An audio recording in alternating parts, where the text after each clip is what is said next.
Obrigado pela tua vinda aqui. Eu sei que eu estava te falando isso lá fora. Você foi de todos os gestores o que mais compareceu aqui para fazer vídeo com a gente. E eu me recordo também dos primeiros meses que a célula macro da XP estava sendo formada. Eu me recordo que a asset da XP, que é a XP Gestão, sempre pelo fato da XP ter um DNA de bolsa, a XP começou com assets muito focadas em equity, muito focadas em ações. A gente teve o XP Investor FIA, teve o XP Long Short, XP Long Base, tudo mais. E, se eu não me engano, foi em 2016, mais ou menos, não é isso? Que você veio, junto também com o Bruno Marques e mais recentemente com o Fernando Genta, para formar aquilo que foi a primeira célula de gestão macro da XP, né, da XP Investimentos. E a partir de então, a gente chega hoje com 6 anos aí completos, com uma família de fundos que está ficando aí entre os primeiros da indústria. Eu queria te perguntar também, como é que dessa casa, que eu chamaria de nova, que se formou dentro da XP, o que ela se tornou, assim, como filosofia de equipe, de pessoas e tudo mais? Bem, antes de tudo é um prazer, né? A gente está aqui novamente, a gente sempre gostou de ter esse relacionamento muito próximo com vocês e o passar do tempo, né? O aprofundamento dessa relação vai ser, enfim, sempre um objetivo nosso aqui na XP Asset. Completando 6 anos, a gente se orgulha de dizer que o time hoje tá bem completo. A gente conseguiu começar lá atrás, eu e Bruno Marques, né, 2 gestores com mais de 20 anos de experiência de mercado. Juntamos, né, começamos a criar uma equipe econômica, começamos a chamar novos gestores e hoje nos orgulhamos de dizer que temos um time, né, que compete aí, que está inclusive, né, no primeiro decil, tá, de rentabilidade nos mais diferentes prazos aí de 12, 24, 36 e 60 meses. Filosofia de gestão, a gente conseguiu criar um fundo multimercado que tem um dono, a gente chama assim. O dono sou eu e Bruno. Tá? Então tem uma cabeça do dono, que é onde vai dar o norte da gestão. A gente tem uma equipe econômica muito competente, hoje liderada pelo Fernando Genta, né? Com anos de experiência de mercado, passagem, né? Formado na academia, doutorado, passagem pelo mercado, 4 anos, 5 anos de verde, passou pelo governo, né? Tem toda a experiência do fiscal, dos trâmites burocráticos e tudo num Brasil que a gente vive, que tem muitos desafios fiscais, então uma equipe econômica muito competente. E o nosso fundo, ele se utiliza desse cenário econômico, né? De toda essa elaboração de um cenário para que a gente consiga, né? Eu e Bruno, formar uma cabeça, né? Tentar traçar um cenário de atividade, né? Inflação, consequentemente juros, e traçar, e dentro desse universo, escolher os melhores ativos, os melhores mercados, seja bolsa, seja juros, seja câmbio, que possam capitalizar, né, ter um retorno independente. A mensagem principal que a gente gosta de falar aqui, o mais difícil é traçar o cenário, por isso que é importante, né, o time do Fernando Genta ser muito competente como eles são. Uma vez traçado o cenário, a nossa missão aqui no time de gestão é capitalizar os ganhos, porque também não é fácil. Às vezes você acerta o cenário e não ganha. Tá? E uma coisa que nós orgulhamos hoje de dizer é que conseguimos passar por 5 anos de cenário otimista, tá? E montamos posições para capitalizar, depois a gente pode falar mais, né, de quais foram as posições, e nos últimos 12, 18 meses passamos por um cenário bastante desafiador, o cenário mudou e a gente conseguiu ajustar, ter flexibilidade, agilidade e capturar ganhos num cenário pessimista, eu diria assim, né? Então, eu acho que a alma do multimercado, a beleza do multimercado é ter um time capaz de capturar as melhores, né, opções de investimento independente do cenário, seja otimista, seja pessimista. E agora uma coisa que a gente investiu bastante nos últimos 3, 4 anos e capturar em diferentes geografias também. Então o legal é capturar no otimismo, no pessimismo, no Brasil ou em qualquer lugar do mundo. Então, eu acho que isso aí é uma coisa... E, Júlio, você falou independente, tá? Então, vou puxar daí para você poder explicar para o cotista e até para o não cotista como que vocês entregaram essa rentabilidade recente. Porque é bem verdade, nós como distribuidores sabemos disso, que um ciclo muito agudo de alta de juros não é um cenário muito feliz para fundos multimercado do tipo macro, tá? E a gente teve, no ano passado, talvez uma das maiores altas de juros, se eu não me engano, não desde o plano real, mas talvez desde dali dos anos 90, do regime de metas de inflação que foi ali no finzinho dos anos 90. E você teve talvez o maior dentro de uma janela anual, o maior ciclo no Brasil de alta de juros. E eu me recordo também da última live que a gente fez, que você falou bastante de algumas posições na época, que faz mais ou menos 1 ano e meio, se eu não me engano, de apostas em favor da alta de juros, né? Você citou o caso especial uma das perguntas foi sobre o Chile, que você contou um pouquinho da história do Chile. Vocês apostaram também em Brasil e México e vocês pegaram esse ciclo de alta de juros, mas eu vou deixar a bola com você para tentar resumir para a gente como é que foi essa atribuição de performance do fundo nos últimos 2 ou um pouco mais anos. Então, antes de tudo, eu só queria pontuar, né, que nós investimos bastante, tá, em outras caixinhas que operam a parte internacional. Então, além do book que eu e Bruno tocamos juntos, nós contratamos já há 5 anos um gestor só focado em América Latina, que tem foco em México, Chile e Colômbia, um gestor global que foca em juros de todos os países ex-Latam. Então, isso nos deu suporte para capturar esses retornos que a gente vai citar aqui. Mas a grande mudança na nossa cabeça foi ali na virada, tá, de 2020 para 21, né, pós-pandemia. Ali teve uma mudança muito forte no cenário econômico que nos alertou. Ali nós começamos a ver uma recuperação, uma saída da pandemia, né? A gente começou a ver um consumo de bens muito forte no mundo, tá? E continuou vendo estímulos monetários e fiscais muito fortes, tá, nos principais países do mundo. Qual foi o nosso diferencial aí, da onde a gente conseguiu antever grande parte dos retornos? Nós focamos nos países que deram a maior parte dos estímulos. Quais os países que tiveram mais estímulo monetário, né, juros para baixo, e fiscais? Então a gente vai listando por ordem, né? O Chile foi um dos países que mais tiveram estímulos fiscais e também jogaram o juro para quase zero, foi meio. O Brasil teve um estímulo monetário, né, botou para 2. E teve estímulos fiscais também fortes, e os Estados Unidos também com estímulos fiscais muito fortes. Então nós conseguimos, desde o início de 21, antecipar uma inflação que começou a subir de maneira... No início era uma maneira forte, mas não era uma inflação que assustava tanto os bancos centrais. E aí, o que eu diria que a gente teve um diferencial foi ver que, usar o Brasil como exemplo, a gente foi vendo a inflação brasileira surpreendendo recorrentemente. Então, nossa primeira posição tomada no fundo XP Macro foi em juros Brasil. Foi onde a gente começou a ter alfas, tá, fortes ali em março, abril, maio e no segundo semestre também. Apostando nas altas de juros desses países. Né? Apostando que o mercado...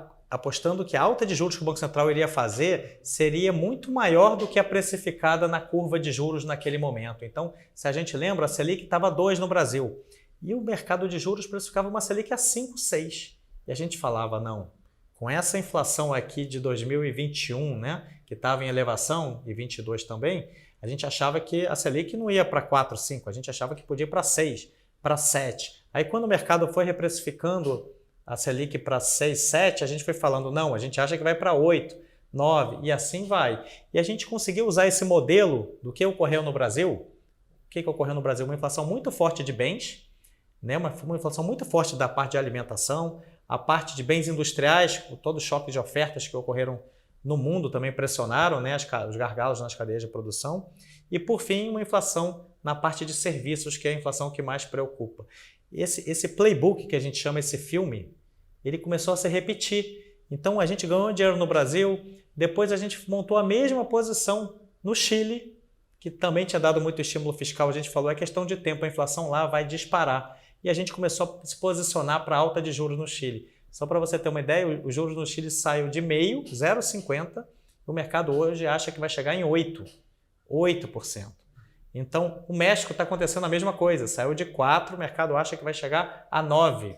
E dentro desse filme, então a gente ganhou dinheiro, primeiro em Brasil, depois em Chile, depois em México, e por fim a gente vai chegar numa das maiores fontes de retorno que nós vemos tendo aí desde o segundo semestre e agora no ano de 2022 também, que é o ciclo de política monetária nos Estados Unidos. Então você vai falar, poxa, vocês estão achando que vai ter inflação? Sim, já está tendo. Você acha que o Banco Central americano vai subir juros como o Banco Central brasileiro, chileno e mexicano? Sim, provavelmente eles vão ser, o ciclo de política monetária vai ser igualzinho. Eles vão achar que vão subir pouco, vão ser surpreendidos, vão ter que acelerar o ritmo de alta de 0,25 para 0,50 agora na próxima reunião, e eles vão achar que vão parar em 2,5, em 3 e provavelmente, na nossa opinião, eles vão acabar parando em 3,5, quem sabe 4. Então, nós tivemos retornos expressivos nos últimos 12 meses, com posições apostando na alta de juros em escala global. Brasil, Chile, México, Estados Unidos. Isso perfez aí aproximadamente 70%, tá, dos retornos dos fundos XP Macro nos últimos 12 meses. E conta da parte de bolsa também. Eu sei que teve rentabilidades recentes também que vieram também do movimento de bolsas também. Sim, eu acho que o mais legal também é que o nosso fundo descorrelacionou de grande parte da indústria multimercado, porque com essa nossa visão de que a inflação ia subir e os juros em todos esses países iam para um território restritivo, ou seja, um nível muito alto, que afeta a atividade econômica para baixo, a gente já no segundo semestre de 2021 virou a mão. A gente era comprado em Bolsa Brasileira no primeiro semestre, ganhamos um pouquinho de dinheiro, era uma carteira de reabertura, e a gente vendeu Bolsa Brasileira em níveis de 128 mil pontos e carregamos uma venda o segundo semestre inteiro. Tá? Então a gente foi zerar a posição de Bolsa Brasileira perto dos 103 mil, 104 mil. Então a gente teve um ganho diferenciado em Bolsa Brasileira. E novamente, usando a mesma, você vê que a história se repete, usando a mesma ideia de que os juros alguma hora vão impactar as bolsas, a gente vendeu Bolsa Americana no início de 2022. E a gente teve retornos expressivos logo em janeiro, a bolsa caiu quase 10% e com a guerra também caiu mais um pouquinho. Então, janeiro e fevereiro, a gente conseguiu complementar os ganhos de juros com posições vendidas em bolsa, mostrando aí a flexibilidade, né, dos multimercados. Então, o que você está falando, e aí também para falar um pouquinho do posicionamento atual, é como se hoje os Estados Unidos fossem esses países da América Latina com um certo delay, né? O que talvez os latinos souberam fazer melhor e de uma forma mais forte, talvez pelo nosso trauma inflacionário tão mais recente, o americano, por não ter isso no sangue, está tentando, e o Powell também, com um discurso assim, bastante vago, está tentando postergar tanto os estímulos quanto o próprio ciclo de aumento de juros. Começou agora, mas parece que começou tarde, né? Isso você comentou no último vídeo, na última carta mensal que vocês fazem também em forma de vídeo. E eu queria também te dar esse gancho para você falar um pouco do posicionamento atual dos fundos. Como é que vai ser esse possível cenário assim, de inflação para o americano que está tão pouco acostumado? Talvez o último grande ciclo inflacionário tenha sido um choque de petróleo na década de 70, assim.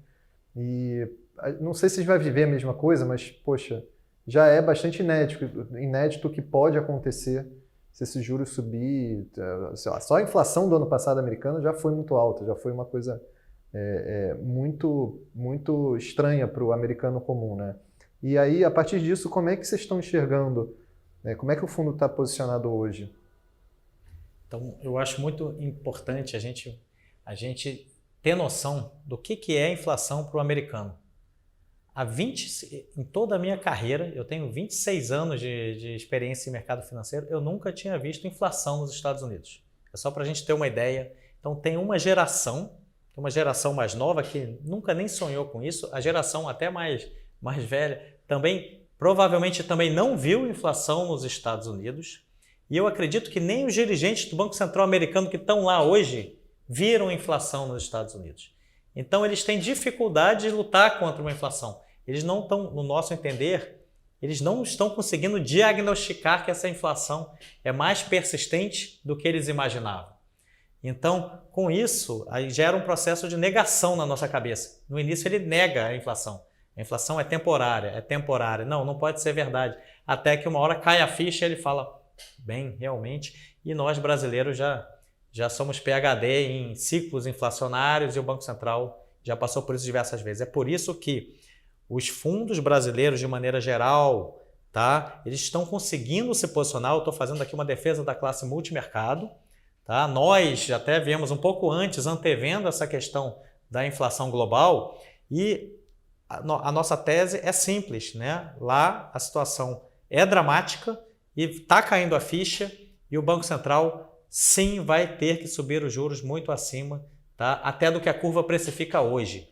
Então, de maneira simples aqui, a gente começou o ano precificando 1,5% de taxa terminal nos Estados Unidos. Tá? A curva de juros precificava 1,5%, sendo que a taxa neutra, aquela neutra que não acelera nem desacelera a inflação, é 2,5%.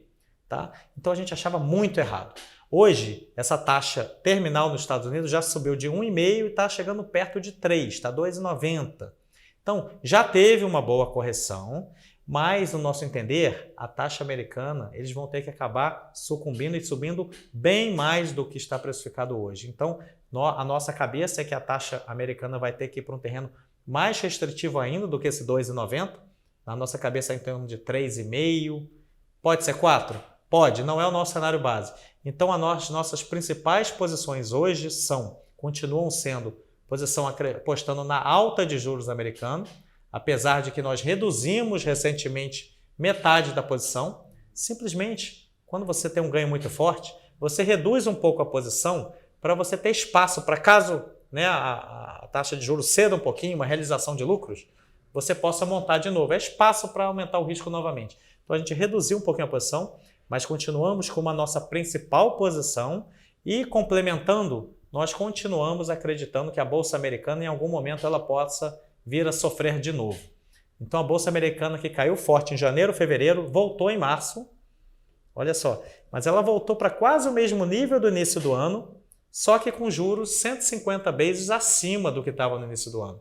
Então a gente acha, né, que a atratividade da Bolsa Americana nesses níveis está diminuindo. Então o que nós fizemos agora nos últimos dias?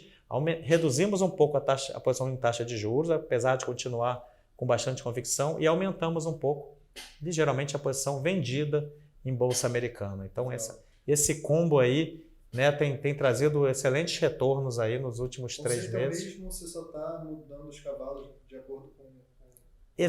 Exatamente. É um simples processo de gestão de risco, que é o que a gente faz, mesmo tendo um cenário, quando o risco-retorno de um ativo ou de outro, né, se modifica, nós ajustamos as posições. E o peso das posições atuais estão muito focados globalmente, né? Pouco agora em Brasil, já teve mais Brasil, mas agora um pouco menos, não é isso? Sim. O legal até do nosso processo de investimento, nos últimos anos a gente investiu bastante nessa equipe, nessa internacionalização, e nós estamos aqui aptos a pegar oportunidades em quaisquer mercados. Então, hoje, assim, ao longo dos últimos 6 meses, especificamente, nós vimos bastantes oportunidades lá fora. Então, de fato, a gente continua vendo e alocando a maior parte do nosso risco no mercado internacional recentemente. Em Brasil, nós estamos usando aí em torno de 25% do risco. Basicamente, numa posição hoje, a gente acredita que o Banco Central vai acabar o ciclo de alta de juros agora, na próxima reunião. Tá? Então, a gente acredita que ele vai parar em subir 100 bases e parar o ciclo em 12,75. Então, pela primeira vez, nós estamos começando a buscar posições aplicadas em juros reais. Então, compondo essa posição no mercado internacional, né, que é 75% do risco, temos um pouquinho de posição no Brasil, basicamente acreditando que estamos chegando finalmente no fim do ciclo de juros. Tomara. Aqui no Brasil. E se tem uma coisa que eu acho que vale a pena o brasileiro ensinar para o americano é como combater a inflação, né? Principalmente dado o trauma inflacionário que a gente tem como investidor e como cidadão, né? Talvez a gente saiba. E como que a nossa economia sobrevive com um remédio tão amargo que é alta de juros da forma que foi, né? Que veio de 2 para chegar acima de 12. A gente sobrevive, a economia continua de pé e nos Estados Unidos é mais complicado você dar um aperto desse de uma economia que é diferente, não está acostumada. Né? Sim, com relação a esse ponto, primeiro, indústria de multimercado, que foi uma pergunta que você fez no início. A indústria de multimercado comprovou mais uma vez, e a gente fez um estudinho bem legal, depois a gente pode mostrar para vocês, para os clientes, um estudinho bem legal de que os multimercados performaram muito bem nos últimos ciclos de alta de juros. Tá? Nós pegamos uma amostra dos maiores fundos, tá? Que estão na plataforma da XP, ponderados pelo patrimônio, e vimos o retorno ano a ano desses fundos multimercados contra o CDI. Então a gente tem lá que em 2015 foi um ciclo de alta de juros, tá? Os fundos performaram bem acima do CDI, tá? No nosso estudo está em torno de 22% contra 13% do CDI, para ter uma ideia. Tá? Os fundos multimercados também ganharam dinheiro no ciclo de queda, 16, 17, 18, 19 e 20. E nos últimos 2 anos, 21 e 22, os fundos multimercados também estão tendo retornos acima do CDI, sendo que em 22 os retornos estão sendo muito superiores ao CDI. Então a gente está conseguindo desmistificar, né, aqueles que falavam, poxa, multimercado ganha mais na queda. Não, os retornos estão sendo comprovados, isso é estatística, né, que foram os multimercados conseguindo performar bem na alta de juros também. E outro ponto é independente do nível do CDI. Então essa é uma educação que a gente gostaria de dar para todos os clientes, que é o CDI pode ser 2 ou 12 ou 13 no Brasil. Isso é uma dúvida muito comum. As pessoas acham, no geral, que quando a Selic era 2%, era mais fácil você entregar 200 ou 300 de CDI. Só que é a mesma dificuldade quando a taxa está 12. Se você consegue entregar... Se um fundo tem, né, me corrige, mas se um fundo tem a premissa de entregar, vamos supor, dado o seu nível de risco, 200 do CDI, o dobro do CDI, ele vai entregar o dobro do CDI se o CDI tiver 2% ou se tiver 15%, né? Dado a sua a gente tem uma meta, a gente tem uma meta de alfa, né? A gente tem uma meta de entregar no macro, por exemplo, o CDI mais 5. Tá. No macro plus, CDI mais 10. Tá? Então, assim, a gente pega o CDI é 2 ou 12, a gente vai passar o caixa no CDI, tá. Né? A gente passa o caixa no CDI, então ele rende naturalmente o CDI, e a gente vai lutar, trabalhar o dia a dia para ganhar aquele retorno superior ao CDI. Tá? Então, se o CDI é 2, a gente vai tentar entregar mais 5 no XP Macro, se tiver 12, vai tentar entregar mais 5 também no XP Macro, tá? 12 mais 5. Tá? Então, como percentual de CDI, às vezes isso oscila, tá? Mas oscila, entendi. Isso oscila, tá? Mas o legal é que nós estamos ali para entregar um alfa em cima do CDI, tá? Então, independente do CDI, isso não importa muito.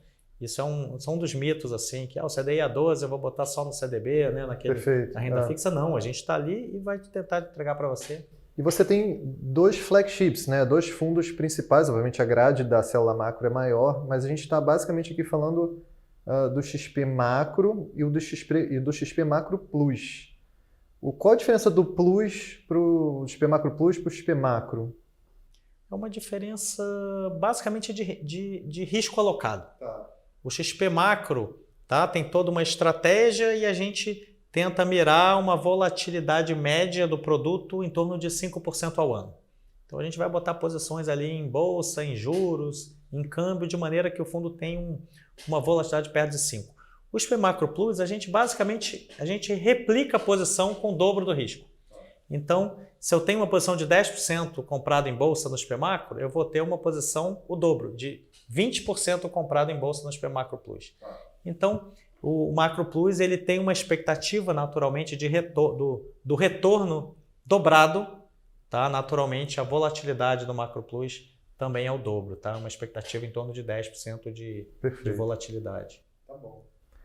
Júlio, obrigado. Poxa, mais uma vez, quero que isso se repita com a frequência aí que a gente tem feito. Eu queria fazer um parênteses assim, para falar para os nossos clientes. A nossa confiança no Macro Plus ela é tão grande, né? E a gente tem um alinhamento dentro da gestora na qual todos os funcionários, tá? Eu, o Bruno Marques, nós temos o compromisso de aplicar 100%, tá? 98% do nosso patrimônio no XP Macro Plus. Então, esse é o maior alinhamento que a gente pode ter com nossos clientes, né? Eu durmo e acordo pensando no que eu tenho de melhor para fazer no mundo de investimentos, né? Naturalmente, meu patrimônio está todo lá e, consequentemente, vai ser o melhor possível para o meu cliente. E, por fim, acho que eu posso falar isso porque é público, o Guilherme Benchimol, ele é o maior cotista do XP Macro Plus, ele é o maior cotista, ele, inclusive, publicou recentemente no LinkedIn, né, que ele acredita que é o maior. O XP Macro Plus é o melhor fundo multimercado do Brasil, mas ele não está falando da boca para fora. Ele é o maior cotista, né? Ele não precisa ser, né? Porque eu já trabalhei na XP, a gente sabe disso, que ele tem uma liberdade ali, tantos outros sócios também, para... Por exemplo, ele não faz parte das regras, ou pelo menos da filosofia da célula macro. Ele está lá porque ele entende que ele gosta do produto, exato. né? Ele confia na equipe. Né? Então, nós somos uma célula totalmente independente da XP Investimentos e ele confia, enfim, e quando a gente bota, né, o nosso dinheiro em jogo, não há nada melhor do que isso para a gente mostrar confiança e credibilidade no produto. Legal. Júlio, obrigado. Poxa, meu agradecimento também a toda a tua equipe, ao Bruno Marques, ao Genta também, todo mundo que... Eu sei que vocês aparecem mais, mas tem uma equipe por trás, poxa, super qualificada. E eu quero que vocês, poxa, voltem mais. Quanto mais vocês estiverem no Rio, eu sei que muitos de vocês são cariocas, estão lá pela XP, mas vocês estão sempre convidados aqui a participar de tudo que for de interessante assim, para a gente poder passar esse conteúdo legal para os nossos cotistas e para quem também não é cotista.